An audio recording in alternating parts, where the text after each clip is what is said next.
اعوذ باللہ السمیع العلیم من الشیطان اللعین الرجیم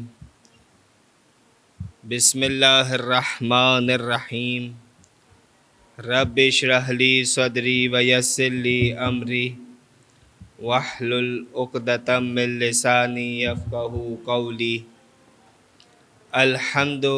للہ رب العالمین الحمد للہ المعروف من غیر رؤیہ والخالق بغیر منصبہ خلق الخلائق بقدرتی واستعبد الارباب بعزتی وساد العظماء بجودہ ثم الصلاة والسلام والتحیۃ والاکرام علی خیر الانام ابی القاسم محمد وعلى آلہ الطیبین الطاہرین المعصومین المظلومین الميامین المنتجبین المنتخبین سیما بقیت اللہ الاعظم روحی وارواحنا لتراب مقدمہ الفدا اللہم عجل لولیک الفرج واللعن الدائمۃ الباقیۃ علی اعدائہم اجمعین من یوم عداوتہم الی قیام یوم الدین اما بعد فقد قال اللہ تبارک و تعالی فی کتابہ المبین بسم اللہ الرحمن الرحیم امن یجیب المضطر اذا دعاہ ویکشف السوء ویجعلکم خلفاء الارض االہ مع اللہ قلیلا ما تذکرون صلوات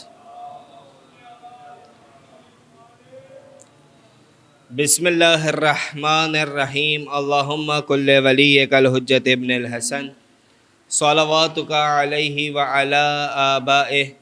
فی هذه الساعة وفی کل ساعة ولیا وحافظا وقائدا وناصرا ودلیلا وعینا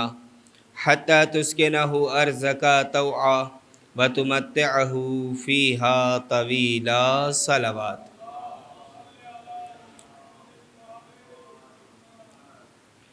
سامعین گرامی، معرفت امام زمانہ کے عنوان سے آپ کے سب کے سامنے گفتگو کا سلسلہ جاری ہے، اور اس موضوع کے لیے، اس موضوع کو پیش کرنے کے لیے روز کوشش کی جا رہی ہے کہ ایک آیت کا سہارا لیا جائے تاکہ اس آیت کے حوالے سے بھی کچھ گفتگو ہو جائے ماہ رمضان کے اعتبار سے، اور اس آیت کا امام زمانہ سے کیا لنک ہے روایت کی روشنی میں وہ بھی ہم جان سکیں۔ عزیزان گرامی، آج جس آیت کو منتخب کیا گیا ہے سورہ نمل کی آیت نمبر 62 یہ ان آیات میں سے ہے کہ جو بظاہر کسی تعارف کی محتاج نہیں ہے، یعنی ہر مسلمان کو یہ آیت حفظ ہوتی ہے، مختلف قسم کی پریشانیوں میں، بیماریوں میں، حاجات میں انسان کثرت کے ساتھ اس آیت کے حصے کی تلاوت بھی کرتا ہے کہ امن یجیب المضطر اذا دعاہ ویکشف السوء۔ تو یہ آیت کوئی ایسی آیت نہیں کہ جو بالکل یونیک آیت، ہاں، لیکن اس آیت کا جو ہمیں روایتوں کے ذریعے سے لنک ملتا ہے امام زمانہ کی طرف، وہ انشاءاللہ کوشش کی جائے گی کہ گفتگو کے اختتام میں چند روایتیں اس اعتبار سے آپ کی سماعتوں کی نظر کی جائے۔ تو بہرحال اس آیت کا ایک خاص تعلق ہے زمانے کے امام کے ساتھ۔ سب سے پہلے اس آیت کو ذرا سمجھنے کی کوشش کرتے ہیں۔ سورہ نمل ہے، آیت نمبر 62۔ خداوند عالم ارشاد فرما رہا ہے، بسم اللہ الرحمن الرحیم، امن یجیب المضطر اذا دعا، کون ہے کہ جو مضطر کی، مضطرب شخص کی دعا کا جواب دیتا ہے، اس کی پکار کا جواب دیتا ہے۔ وَيَكْشِفُ السُّوءَ، اور اس کی پریشانی کو دور کرتا ہے۔ وَيَجْعَلُكُمْ خُلَفَاءَ الْأَرْضِ، اور تمہیں قرار دیتا ہے اس زمین کا وارث، اس زمین کا خلیفہ۔ اَإِلَٰهٌ مَّعَ اللَّهِ، کیا تم اللہ کے ساتھ دوسرے خداؤں کو شریک کرتے ہو؟ قَلِيلًا مَّا يَتَذَكَّرُونَ، قَلِيلًا مَّا تَذَكَّرُونَ، بہت کم لوگ ہیں کہ جو غور و فکر کرتے ہیں۔ یعنی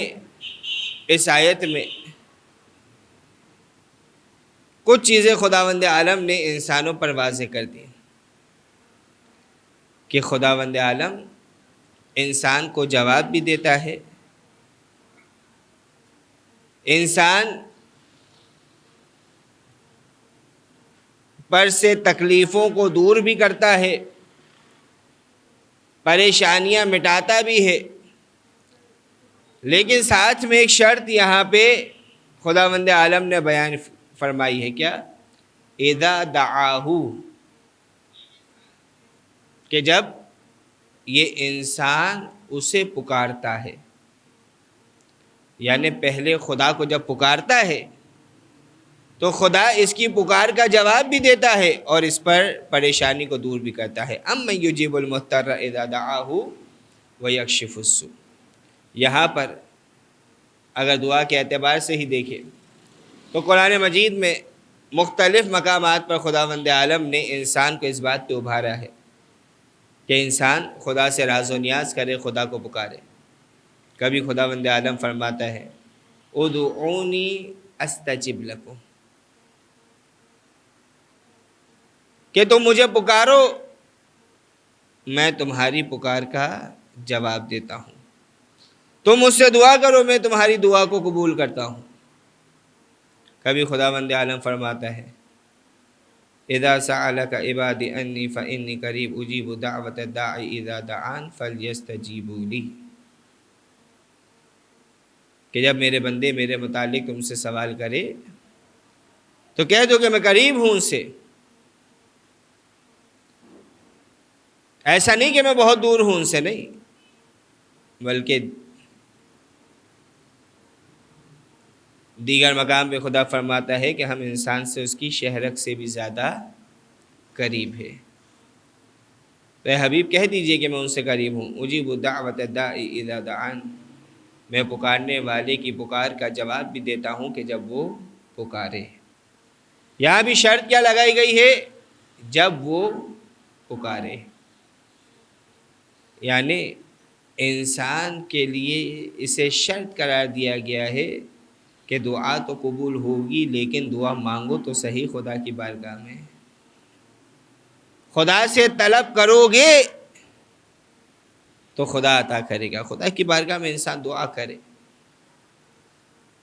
دعا کرنے کے آداب ہے، دعا کرنے کے طریقے ہیں، ان آداب کا انسان خیال رکھے، ان طریقوں کو استعمال کرے۔ یعنی خدا کی قسم اگر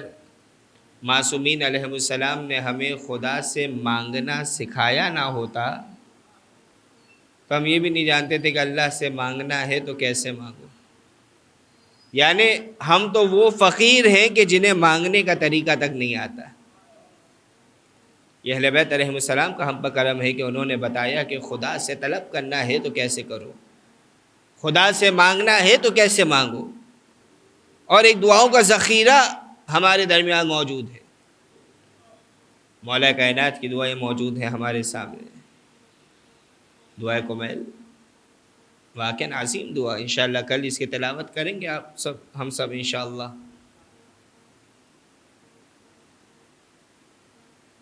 پوری صحیفہ کاملہ، صحیفہ سجادیہ، ہمیں بتلایا گیا ہے دعا کیسے طلب کی جائے۔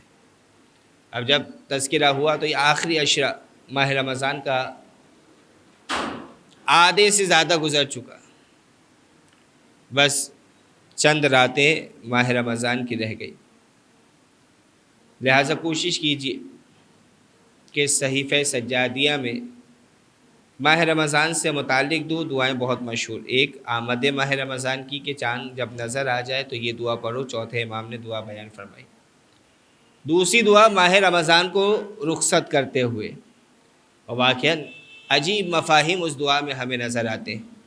کہ کس انداز میں چوتھے امام ماہ رمضان المبارک کو رخصت کر رہے۔ تو کوشش کیجیے کہ اس دعا کا ترجمہ کم سے کم ایک مرتبہ انسان پڑھے تاکہ اندازہ ہو،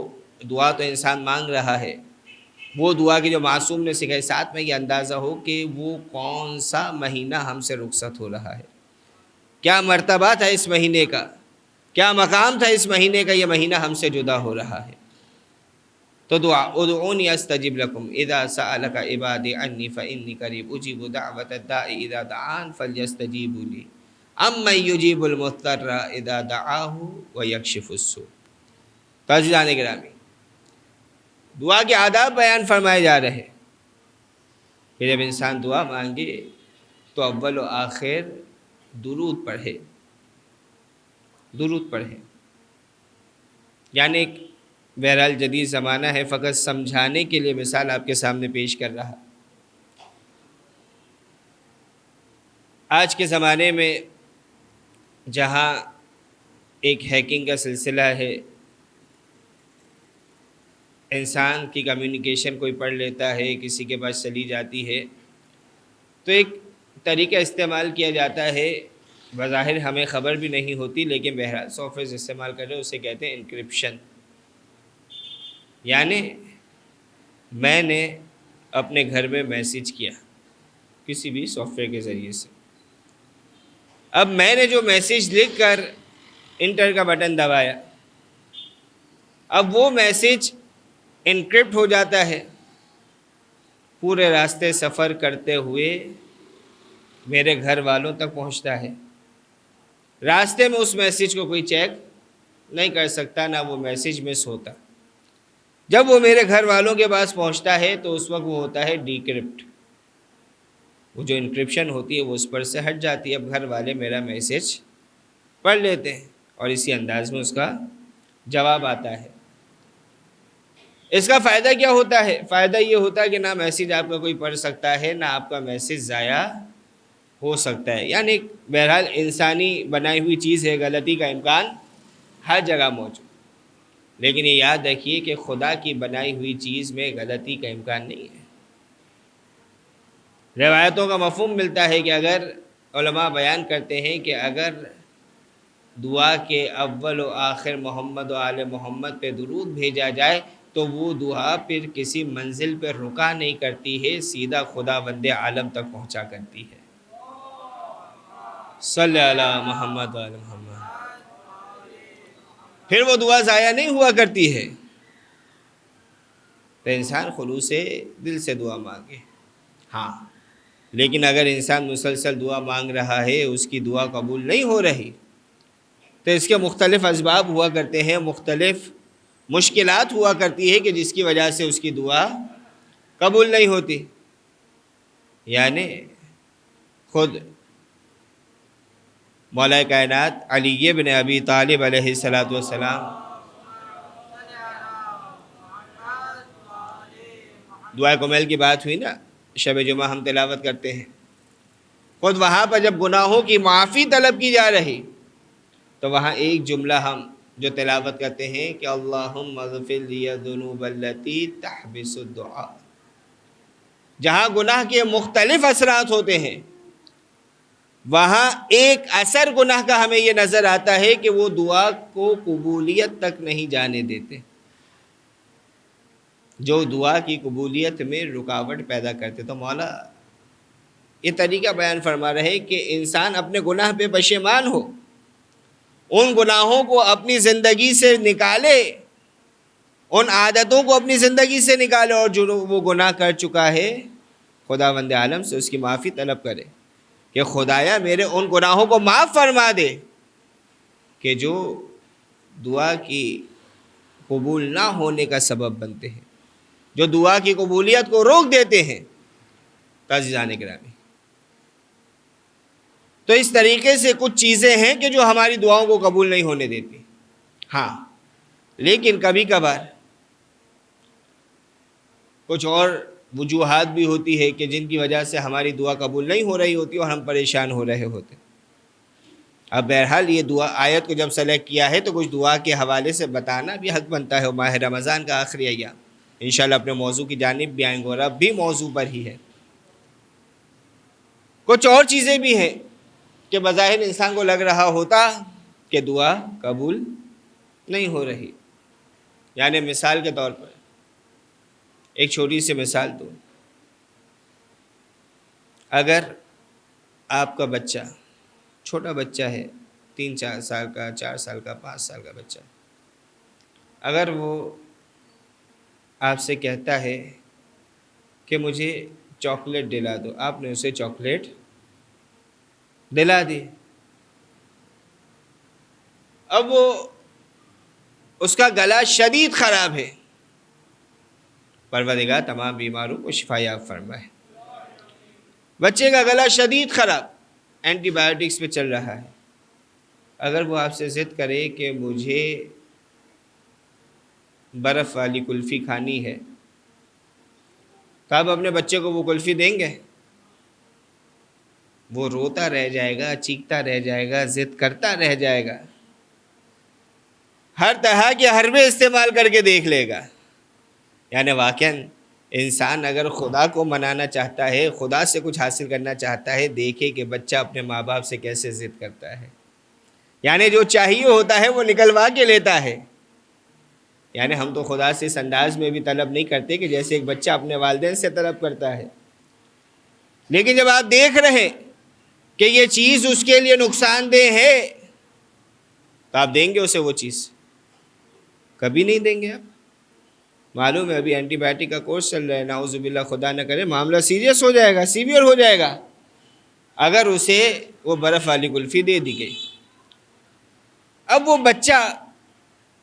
اگر بچے سے پوچھا جائے تو کہے گا میرے والد تو میری بات مان ہی نہیں رہے، میری والدہ تو میری پکار سن ہی نہیں رہی۔ یعنی اگر الفاظ بدل دوں تو یہ کہے گا کہ میری تو دعا قبول ہی نہیں ہو رہی۔ لیکن سوال کہ یہاں پر دعا کا قبول ہونا اس کے حق میں تھا یا قبول نہ ہونا اس کے حق میں تھا؟ یہاں پر دعا کا قبول نہ ہونا اس کے حق میں تھا۔ اگر دعا قبول ہو جاتی تو یقیناً اس کے لیے مسئلہ پیدا ہو سکتا تھا، مشکل ہو سکتی تھی، اس کی بیماری بڑھ سکتی تھی۔ تو عزیزان گرامی، ہم تو خدا سے دعا کر لیتے ہیں کافی چیزوں کی، ہم اپنے اعتبار سے فیصلہ کر لیتے ہیں کہ یہ چیز ہمارے لیے اچھی ہے، یہ چیز فلاں چیز ہمارے لیے صحیح ہے، لیکن خدا ہمارا خالق ہے، خدا عالم ہے، وہ ہم سے بہتر جانتا ہے کہ کیا چیز ہمارے لیے کس وقت بہتر ہے، کس وقت بہتر نہیں ہے۔ تو اکثر اوقات جب دعا قبول نہیں ہوتی تو اس کا سبب ہی یہ ہوتا کہ ہم خدا سے ایسی چیز کا تقاضا کر رہے ہوتے ہیں کہ خدا کو معلوم ہے اپنے علم کے نتیجے میں کہ یہ چیز اس انسان کے لیے نقصان دہ ہے۔ یعنی ایک اور مثال پیش کروں، ایک شخص خدا سے گاڑی کی تمنا کر رہا ہے، خدا ہم گاڑی دے دے یا بائک دے دے، اب وہ دعا کر رہا ہے بائک نہیں مل رہی، یہ تو رنجیدہ ہو رہا ہے، پریشان ہو رہا ہے، لیکن خدا کے علم میں ہے کہ جب یہ بائک لے کے روڈ پہ نکلے گا اتنا ریکلیس ہے کہ بائک کا ایکسیڈنٹ کر بیٹھے گا اور اپنا بڑا نقصان یہ خود اپنے ہاتھ سے کر بیٹھے گا۔ تو اسے اس بات کی خبر نہیں ہے، خدا جانتا ہے، تو شاید اس وجہ سے اسے گاڑی نہیں مل رہی۔ تو ایک سبب یہ ہوا کرتا ہے کہ انسان کی دعا قبول نہیں ہوتی۔ چھٹے امام جعفر صادق علیہ السلام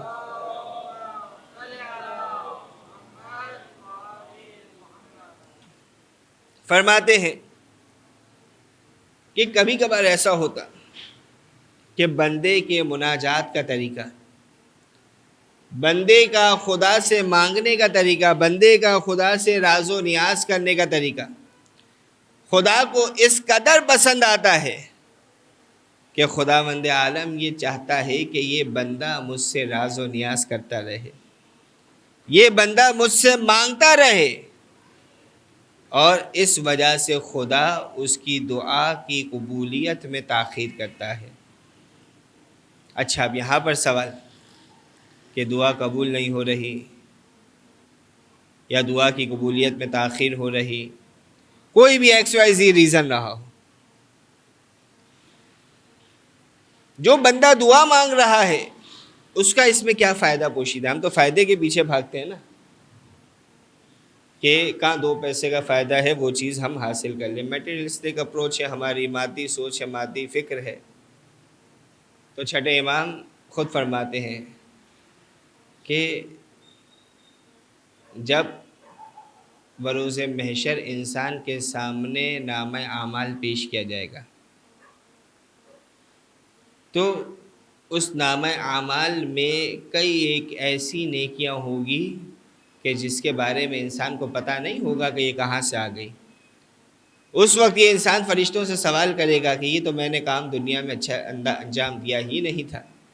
یہ کام تو میں نے کیا ہی نہیں تھا، یہ نیکی میرے کھاتے میں کہاں سے آ گئی، میرے نامہ اعمال میں کہاں سے آ گئی؟ تو اس وقت وہ فرشتے کہیں گے کہ یہ تمہاری ان دعاؤں کا صلہ ہے کہ جو خدا نے تمہاری دنیا میں قبول نہیں کی تھی۔ اس وقت وہ بندہ یہ کہے گا کہ اے کاش میری دنیا میں ایک دعا بھی قبول نہ ہوئی ہوتی۔ صلوات پڑھیے گا محمد و آل محمد پر۔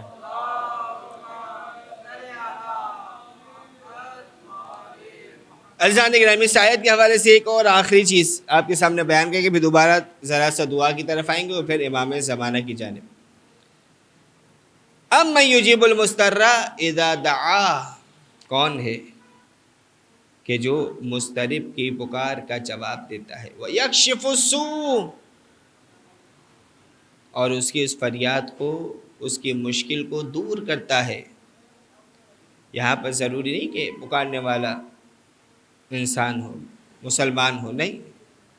بلکہ بسا اوقات خود قرآن کی آیت اس بات پر گواہی دیتی ہے کہ کافر بھی جب کشتی میں پھنستے ہیں تو کسے پکارتے ہیں؟ یعنی یہاں پر خود چھٹے امام، امام جعفر صادق علیہ السلام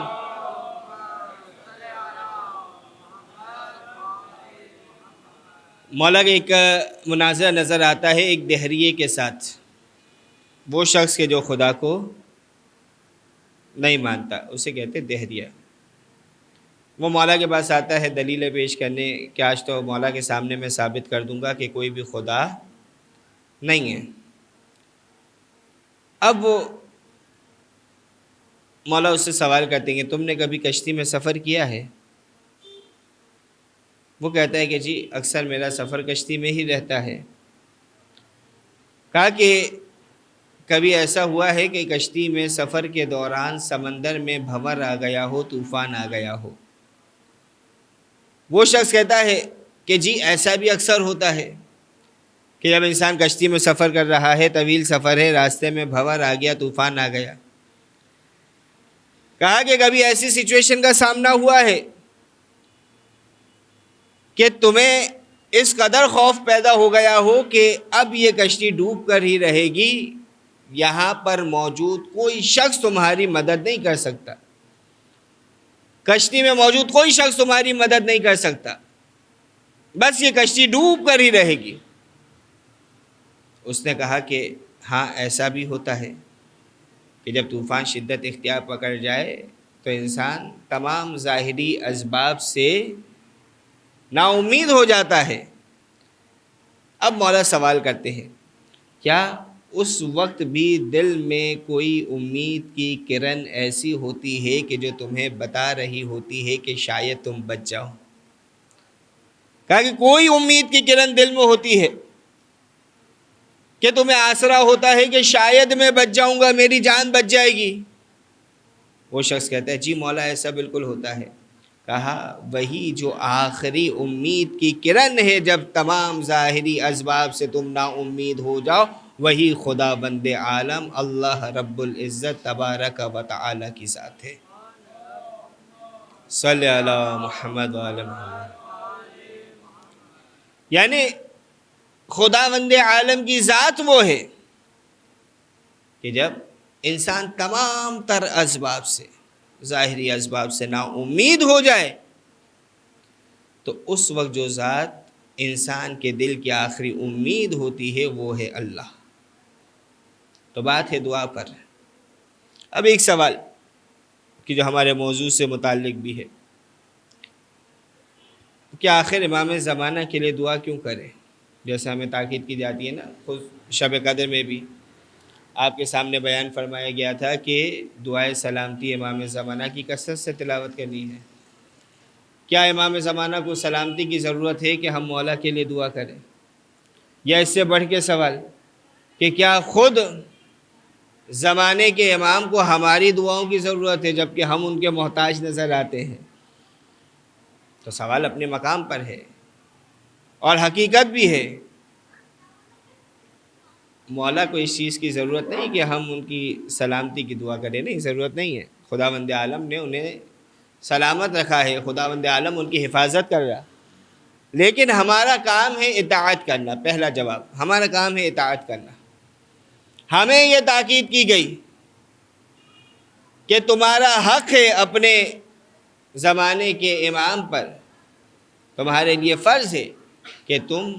ان کے لیے دعا کرو، ان کی سلامتی کی دعا کرو، ان کے ظہور کی دعا کرو۔ یہ تم پر فرض ہے زمانے کے امام کے حضور، لہٰذا ہم اطاعت کرنے والے ہمارا فرض یہ بنتا ہے کہ ہم دعا کریں۔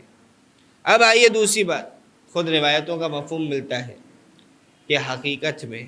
جب انسان دعائے سلامتی امام زمانہ کی تلاوت کرتا ہے، دعائے امام سلامتی امام زمانہ پڑھتا ہے، تو یہ دعا کر رہا ہوتا ہے امام زمانہ کی سلامتی کی۔ حقیقت میں یہ دعا کرنا خود انسان کی سلامتی کا باعث بنا کرتا ہے، یعنی زمانے کے امام کے سلامتی کی دعا کرنا خود ہماری سلامتی کا باعث بنا کرتا ہے۔ لہٰذا ہمیں حکم دیا گیا کہ زمانے کے امام کی سلامتی کی دعا کرو۔ اور آخری سوال کہ جو خود دعا کرنا، عزیزان گرامی، اس سے پہلے کہ ایک اور دعا کی طرف، خاص دعا کی طرف اشارہ کروں، اور یقین جانیے وہ ایسی دعا کہ علماء بیان کرتے ہیں کہ ہماری تمام تر پریشانی کا حل وہی دعا ہے۔ جتنی بڑی پریشانی، صرف ایک ہی کام اگر ہو جائے ہماری تمام پریشانی ختم ہو جائے۔ لیکن خود امام زمانے کو ہماری دعا کی ضرورت، حقیقتاً یقیناً زمانے کے امام کو ہماری دعا کی ضرورت نہیں ہے۔ لیکن ایک چھوٹی سی مثال دوں، اگر والدین میں سے کسی کی برتھ ڈے آتی ہے تو ایک بچہ کیا اپنے والدین کے لیے کیا کرتا ہے؟ اس برتھ ڈے میں گفٹ لیتا ہے؟ نہیں لیتا ہے؟ اپنے والدین کو گفٹ دیتا ہے۔ اب اس بچے سے اگر کوئی سوال کرے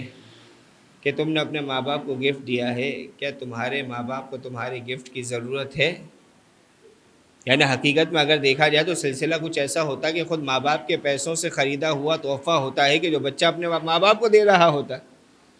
پیسے تو ماں باپ کے ہی لگے ہوتے ہیں نا۔ تو اگر سوال کیا جائے کہ اس گفٹ کی تمہارے ماں باپ کو کیا ضرورت ہے،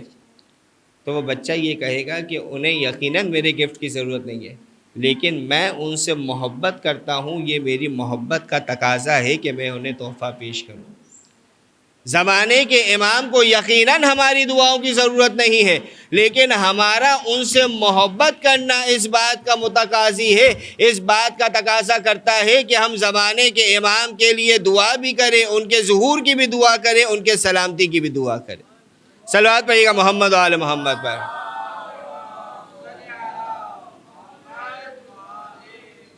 یعنی خود اس بات کا متقاضی ہے کہ ہم زمانے کے امام کے ظہور کی دعا کریں، زمانے کے امام کی سلامتی کی دعا کریں۔ یقین جانیے ہماری تمام پریشانیاں، تمام مصیبتیں، اگر واقعاً انسان اس کا حل تلاش کرنا چاہتا ہے، الحمدللہ جب ہم مومنین کی فہرست میں ہیں تو مومن کے لیے دنیا کبھی آسان ہو ہی نہیں سکتی، مختلف پریشانیاں ہیں، کبھی بیماری ہے، کبھی رزق کی تنگی ہے، کبھی کچھ ہے، کبھی کچھ ہے، بیسیوں قسم کے مسائل ہیں۔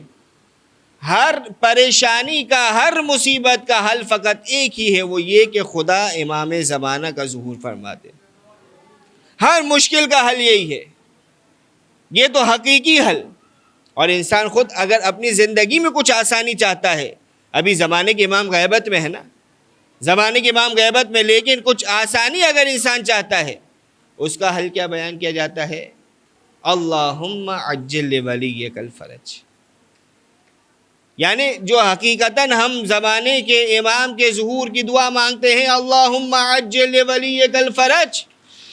کہ خداوند عالم زمانے کے امام کے امر میں آسانی فرما۔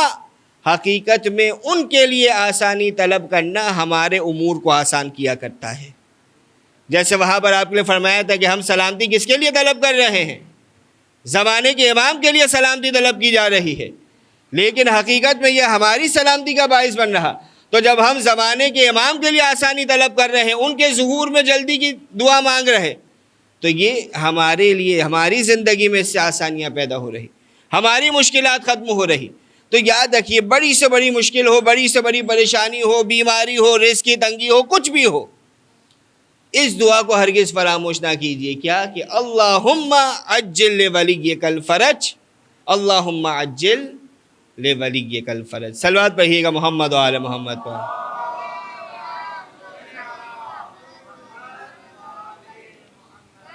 تو عزیزان گرامی، یہ چند چیزیں دعا کے اعتبار سے کہ زمانے کے امام کو اپنی دعاؤں میں ہمیں ہرگز فراموش نہیں کرنا ہے، بلکہ ہمیں دعاؤں میں انہیں یاد رکھنا ہے۔ اب آئیے بات کو یہیں سے آگے بڑھائیں۔ زمانے کے امام کے لیے دعا بھی کرنی ہے، زمانے کے امام کو یاد بھی کرنا ہے۔ زمانے کے امام وہ ہیں کہ جن کا ہاتھ ہمارے سروں پر ہے۔ ہم تنہا نہیں ہیں، ہم اکیلے نہیں ہیں۔ ہمیں یہ فکر نہیں ہونی چاہیے کہ ہم تنہا رہ گئے، ہم اکیلے گئے، نہیں، بلکہ یہ بات ہمیشہ ذہن میں رہنی چاہیے کہ ہمارا وارث موجود ہے، وہ موجود ہے کہ جو ہر مشکل میں ہماری مدد کرتا ہے۔ اور پھر انسان خدا کو پکارے کہ امن یجیب المضطر اذا دعا ویکشف السوء۔ صلوات پڑھیے محمد و آل محمد پر۔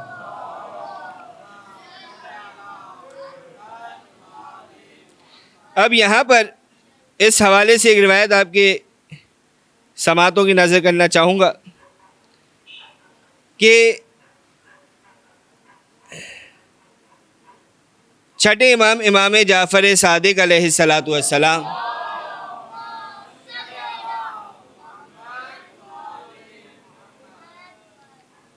فرماتے ہیں کہ ان القائم اذا خرج، کہ جب قائم خروج کریں گے، دخل المسجد الحرام، مسجد حرام میں داخل ہوں گے، فیستقبل الکعبہ، کعبے کی طرف رخ کریں گے، ویجعل ظہرہ الی المقام، اور اپنی پشت کو مقام ابراہیم کی جانب کریں گے، ثم یصلی رکعتین، اور پھر مولا 2 رکعت نماز پڑھیں گے، ثم یقوم، پھر کھڑے ہوں گے، فیقول، اور مولا فرمائیں گے، کیا فرمائیں گے؟ یا ایھا الناس،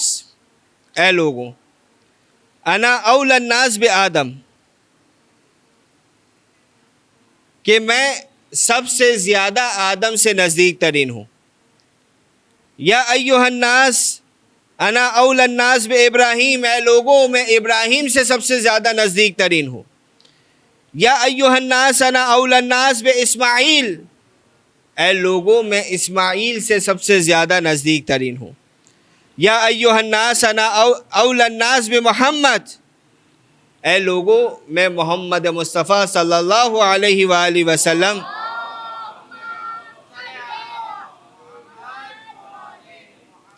کی سب سے نزدیک ترین ہوں۔ ثم یرفع یدہ الی السماء، پھر روایت میں ملتا ہے کہ مولا اپنے دونوں ہاتھوں کو، یدیہ الی السماء، اپنے دونوں ہاتھوں کو آسمان کی جانب بلند کریں گے، فیدعو، اور دعا کریں گے، وَيَتَضَرَّعُ حَتَّى يَقَعُ عَلَى وَجْهِهِ، اور اس قدر گریہ کریں گے کہ آنسو ان کے چہرے پر آ جائیں گے. وَهُوَ قَوْلُهُ عَزَّ وَجَلَّ، اور یہ اس بات کی دلیل ہے، کس بات کی؟ کہ أَمَّن يُجِيبُ الْمُضْطَرَّ إِذَا دَعَاهُ وَيَكْشِفُ السُّوءَ وَيَجْعَلُكُمُ الْخُلَفَاءَ الْأَرْضِ، یہ جو آیت آپ کے سامنے پیش کی گئی، یہ اس بات کی دلیل ہے کہ مولا اس آیت کے حقیقی مصداق ہے. یعنی دیگر جو روایتیں اس آیت کے حوالے سے موجود، اس میں جو یہ بیان ہوا کہ جو لفظ مضطر ہے، یہ مضطر کا جو استعمال کیا گیا ہے کہ جن کی پکار کو اللہ سن رہا ہے، جن کی پکار کا خدا جواب دے رہا ہے، جن کی مشکل کو خدا آسان فرما رہا ہے، اور مشکل آسان فرمانے کے بعد جنہیں زمین کا خلیفہ قرار دے رہا ہے، وہ کون ہے؟ وہ زمانے کے امام کی ذات ہے، وہ امام زمانہ کی ذات ہے کہ جنہیں پروردگار نے مستر قرار دیا، کہ جن کی دعا کو خدا سن رہا ہے. صلوات پڑھیے گا محمد و آل محمد پر.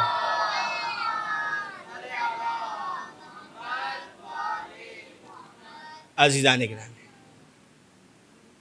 اور امام زمانہ کی جب آمد ہوگی تو کچھ ایسی ہستیاں ہیں کہ جنہوں نے امام زمانہ کو پکارا تھا اور بڑی شدت سے پکارا تھا. مولا ان کی پکار کا جواب بھی دیں گے، ان کے دشمنوں سے انتقام بھی لیں گے. روایتوں میں ملتا ہے کہ جب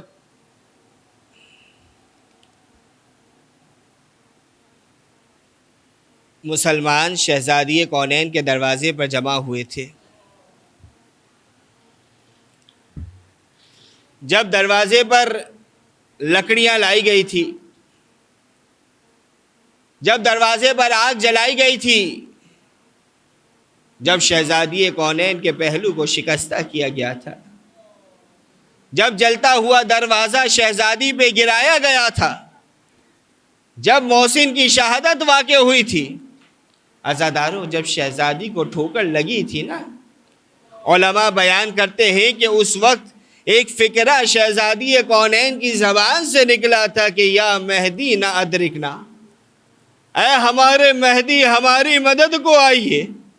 عزادارو یقیناً زمانے کے امام شہزادی کونین کی مدد کو آئیں گے، اس انداز میں مدد کریں گے کہ شہزادی کے قاتلوں کو ان کی قبر سے نکالا جائے گا، انہیں درخت سے لٹکایا جائے گا، انہیں زندہ کیا جائے گا، پھر جلایا جائے گا. عزادارو کیسی مصیبت شہزادی پہ آئی تھی. ایک مختصر روایت پیش کر رہا. عزادارو جب شہزادی کو غشی سے افاقہ ہوا نا، شہزادی کا پہلو شکستہ ہو چکا ہے، محسن شہید ہو چکے ہیں، پسلیاں ٹوٹ چکی ہے، تکلیف کی شدت ہے، لیکن عزادارو جانتی ہے شہزادی نے فضہ سے پہلا سوال کیا کیا کہ یہ فضہ ذرا یہ بتانا کہ ابوالحسن کہاں پر ہے. عزادارو اس موقع پر بھی شہزادی کونین کو مولا کائنات کی فکر ہے.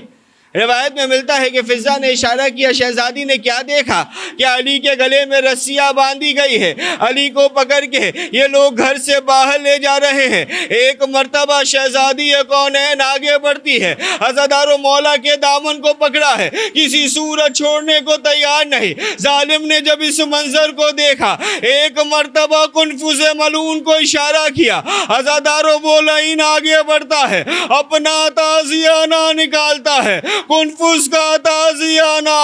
ارے شہزادی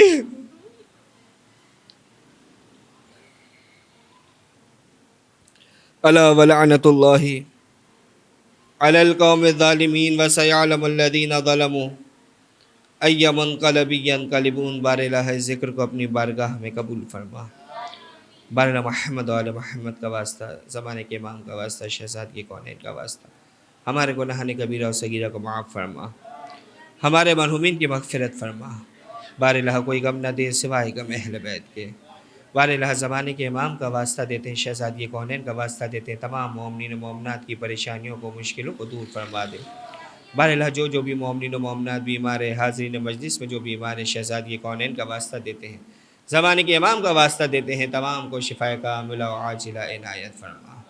بارہ ہماری سب سے بڑی دعا کہ اپنی آخری حجت امام عصر و زمان کے ظہور میں تعجیل فرما، قلب مطہر امام زمان کو ہم سے راضی و خوشنود فرما۔ ان اللہ و ملائکتہ یصلون علی النبی یا ایھا الذین آمنوا صلوا علیہ وسلموا تسلیما۔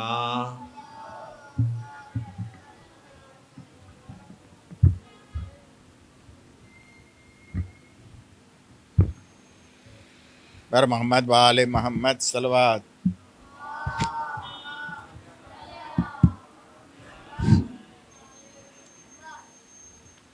سورہ فاتحہ کی گزارش ہے حسن علی نشاط نورانی اور ان کے رشتہ دار مرحومین غلام حسین شریف فاطمہ بھائی محمد علی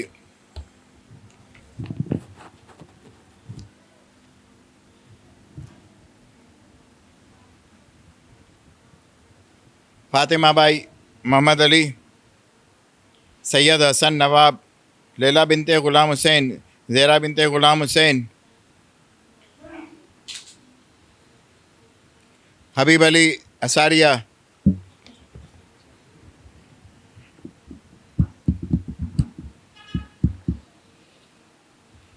سورہ فاتحہ کے لیے گزارش ہے حسن علی نشاط نورانی اور ان کے رشتہ دار غلام حسین شریف فاطمہ بھائی محمد علی سید حسن نواب لیلا بھائی بنت غلام حسین زیرہ بھائی بنت غلام حسین حبیب علی اساری امینہ بھائی کریم بھائی انور علی رحمۃ اللہ زرینہ بھائی غلام حسین غلام علی رحمۃ اللہ سغرا بھائی نظر علی امینہ بھائی اللہ رکھا نرجس نظر علی حسینہ بھائی فدا حسین منور حسین غلام علی شبیر حسین محمد حسین غلام علی صابرہ بنت عبد الحسین جمال بھائی بابول بھائی وزیر شیرین بھائی جمال بھائی وزیر اکبر علی جمال بھائی وزیر سکینہ بھائی نانجین زینہ بھائی حسن علی مرزا امینہ بھائی حسن علی مرزا اکبر علی حسن علی مرزا قاسم علی حسن علی مرزا سلیم اکبر علی وزیر حیدر علی اکبر علی وزیر معصوم علی اکبر علی وزیر گلشن اکبر علی وزیر فاطمہ بھائی اکبر علی وزیر روشن بانو محمد علی گیلانی بلقیس قاسم علی مرزا شبیر قاسم علی مرزا مشتاق قاسم علی مرزا سعیدہ مشتاق فاطمہ بھائی محمد علی کپاڑیا سلیم غلام علی تھابر محمد علی داؤد کپڑیا فضل عباس محمد علی کپڑیا زیرہ بھائی فضل عباس کپڑیا حسینہ بھائی رحمۃ اللہ لاکھانی علی محمد منیس ورتیجی یاسمین بانو علی محمد منیس دولت بانو علی محمد سغرا بھائی نظر علی بدامی حسین علی علادین پونا والا رقیہ بھائی محمد علی زرینہ بھائی فاضل معصوم علی اکبر علی وزیر روشن بانو محمد علی گیلانی مہدی علی رحمۃ اللہ لاکھانی انور علی ضیاء جام نگری نرجس بھائی نظر علی خیر النساء غلام حسین اساریہ شہناز علی رضا اساریہ فاطمہ بھائی محمد علی رحمۃ اللہ لاکھانی جعفر علی رمضان علی زرینہ بھائی محمد حسین مکھی انور علی حبیب کانانی یوسف علی حبیب کانانی عبدالحسین حبیب کانانی یوسف علی حبیب کانانی جینا بھائی زوجہ حبیب بھائی عزیز فدا حسین سومانی سکینہ بھائی شریف بابا فضا بھائی غلام علی بابا حبیب علی حیدر علی اکبر علی طاہرہ شابان علی حسن علی سومانی یوسف علی سومانی پیار علی سومانی قاسم علی سومانی امینہ بھائی حاجی علی بھائی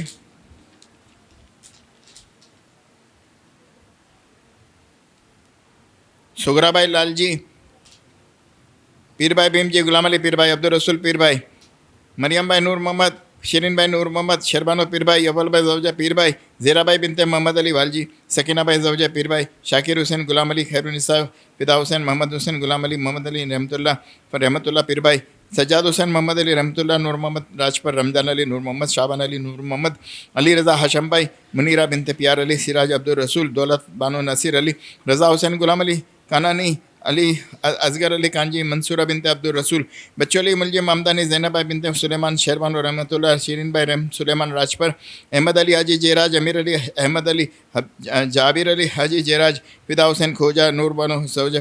فدا حسین کھوجا حاجی پیر بھائی کی کانجی فاطمہ بھائی جیراج نسیم صادق علی کبرا بھائی زوجہ صادق کھوجا محمد علی کانجی کلثوم بھائی پنجا، حیدر علی دال والا، جیراج فیملی اور کھوجا فیملی کے رشتہ دار مرحومین شبیر حسین کھوجا، مرضیہ بنت نظر علی، بہادر علی سومانی، یوسف علی کھوجا، سکون بھائی بنت یوسف علی، عبداللہ افضل لدھانی، یاسمین بنت یوسف علی، نور النساء بنت جیون، خادم حسین کھوجا، علی اصغر کھوجا، عمیر شجاع، مریم بھائی بنت شفیق ایڈن، کریم بھائی فاضل، فاطمہ بھائی علی بھائی، محمد نذیر جامنگری، علی حسین کریم بھائی، حسن علی مہر علی، غلام علی مہر علی، ریاض حسین حسن علی، معصومہ بنت حسن علی، لیاقت حسین حسن علی، گلبانو اور حیمانی فیملی، حاجی وزیر ابراہیم میوہ والا اور رشتہ دار، یوسف علی موربی والا اور ان کے رشتہ دار، محمد رضا موربی والا اور شہدائے ملت، نور محمد افریقہ والا، کلثوم بھائی بنت جعفر، رضوان علی امیر علی، محمد حسین افریقہ والا، حیدر علی حبیب قاسم منوڑی، نور محمد کرم علی، سکینہ بھائی، حسن علی، ظفار حسین، نور محمد، برکت علی، نور محمد، نثار علی، نور محمد، گلشن نور، اکبر علی، انصار حسین، روشن علی، دلاور حسین، روشن علی، گلبانو بنت نور محمد، کنیز بنت رمضان علی، محمد حسین، رمضان علی، فقیر محمد، سگرا بھائی بنت موسیٰ، اکبر علی، فقیر محمد، امینہ بھائی، اکبر علی، زرینہ اکبر علی، کلثوم بنت اکبر علی، امیر علی پٹیل، حسین علی، بندے علی، فضل عباس، محمد علی کپاڑیا، فاطمہ بھائی بنت محمد علی کپاڑیا، فاطمہ الزہرا سمیہ، غلام عباس، برکت علی، فاطمہ بھائی، رجب علی امیری، شابان علی، بہادر علی نیانی، اکبر علی حاجی والجی اور ان کی زوجہ، مسرام اور رشتہ دار مرحومین، قاسم علی کرمانی اور ان کے زوجہ، محمد حسین بالو بھائی اور ان کے زوجہ، علی حسین فدا حسین راجانی اور ان کے رشتہ دار، قاسم علی قمر الدین وکیل، سکینہ بھائی جعفر علی وکیل، سلطان علی نور علی، محسن علی اکبر علی دیویکا والا، غلام عباس کرمانی اور ان کی زوجہ، اصغر علی شیر محمد، زرینہ بھائی اکبر علی، علی حسین علی اصغر، غلام عباس، برکت علی محمد علی داودانی، کلثوم بھائی بنت اکبر علی، فقیر محمد، سکرا بھائی اکبر علی، حسین علی، جعفر علی، خیر النساء بنت رمضان علی، شیر محمد کرم علی، سکینہ بھائی موتی، داؤد علی کیکریا والا، زرینہ بھائی زوجہ داؤد علی، علی اللہ رکھا، قاسم علی، کلثوم بھائی ڈایا بھائی، علی رضا داؤد علی، علی محمد قاسم علی، زیرہ بھائی زوجہ علی محمد، زرینہ بنت بچو بھائی، حسین علی، علی محمد، غلام عباس بابا، معصومہ اللہ رکھا، حیدر علی محسن، علی رضا محمد علی پیرانی اور پیرانی رشتہ دار، طاہرہ بانو، حیدر علی لاکھانی اور پانی تانہ والا فیملی، قاسم علی اپنے جمال، روشن بانو بنت خان محمد، عنایت علی عبد الرسول، غلام عباس، علی محمد، منیرہ شیر علی، کنیز فاطمہ امیر علی، فرزانہ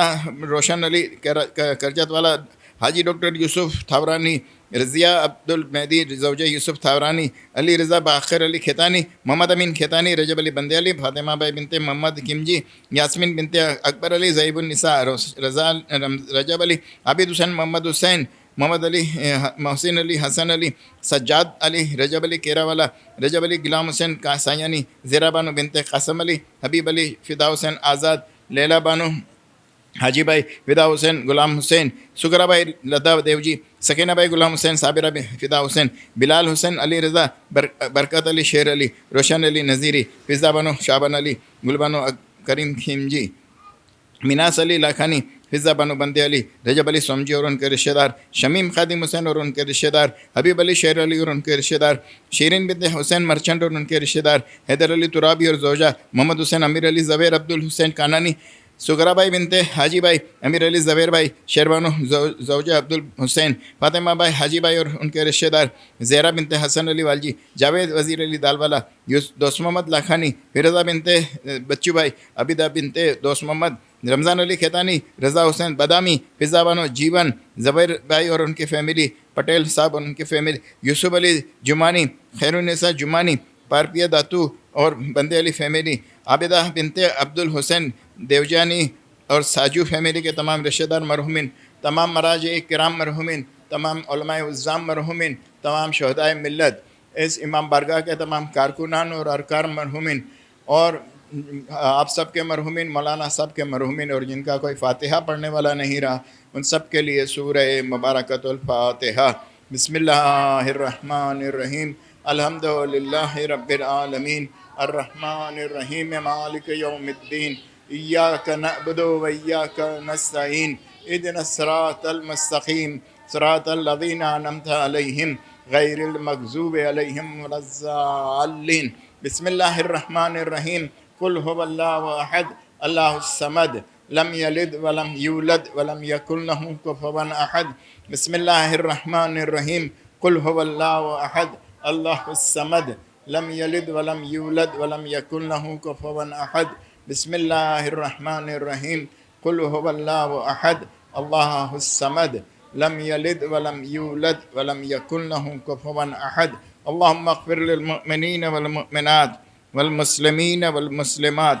الأحياء منهم والأموات. تابع بيننا وبينهم بالخيرات إنك مجيب الدعوات إنك على كل شيء قدير. إن الله وملائكته يصلون على النبي يا أيها الذين آمنوا صلوا عليه وسلموا تسليما.